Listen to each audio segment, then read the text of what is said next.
Should we forgive someone who does not ask for forgiveness? Madalas marami po kasing nagtatanong sa akin, Father, paano ko naman patatawarin? Hindi naman humihingi ng tawad Hindi nga niya inaamin ang kasalanan niya sa akin. Kailangan bang patawarin ang taong hindi humihingi ng tawad? Totoo, mahirap magpatawad. Kung ang iniisip natin, kailangan munang lumapit at humingi ng sorry itong taong nakasakit sa iyo.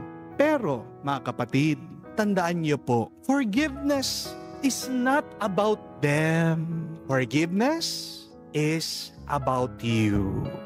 Marami sa atin nagpapatawad pero hindi mabuting magpatawad. Aminin natin yan.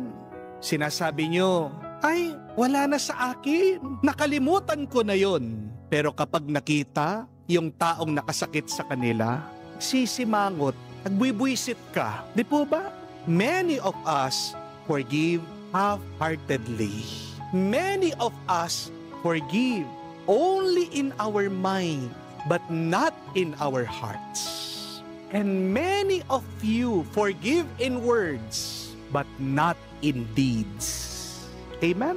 Hindi buo ang pagpapatawad ng iba sa inyo.